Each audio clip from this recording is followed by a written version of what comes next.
Nulla qui è dato per certo. Le origini raccontano che nacque come un luogo in cui rigenerarsi, una fermata, una sosta, una stazione dopo un viaggio. Siamo a Sommatino, in provincia di Caltanissetta.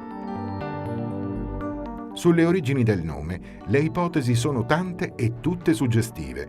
Una di queste accomuna al Tino il cognome della famiglia Somma, già proprietaria dei ricchi vigneti della zona.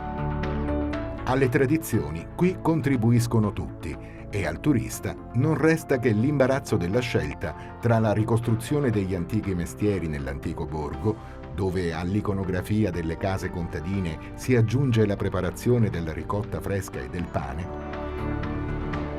e la taverna con tanto di attempati avventori che, sorseggiando un buon rosso, pasteggiano a mandorle, altra ricchezza della zona.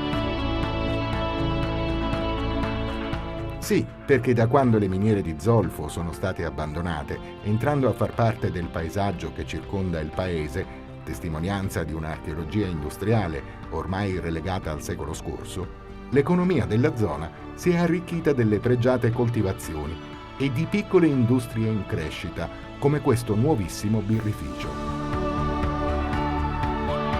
Di tempo ne è trascorso da quegli anni 50 in cui tutti lavoravano nelle miniere, e muto testimone preciso al secondo, l'orologio della torre civica continua a misurarlo da allora, di giorno e di notte.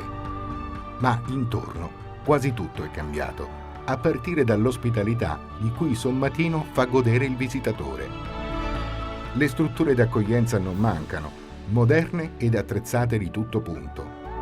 Ma a tenere alta la bandiera, anzi gli stendardi del paese, pensano le innumerevoli confraternite che organizzano di tutto e coinvolgono tutti, anche i giovani. Un bell'esempio è la rievocazione della Pasqua, con ricchi costumi e decine di comparse.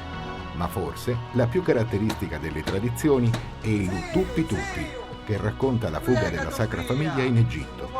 Nessuno diede loro ospitalità, tranne un ignoto benefattore che allestisce la tavola sbampata, un ricco conviviale che con amore i sommatinesi preparano tutto l'anno.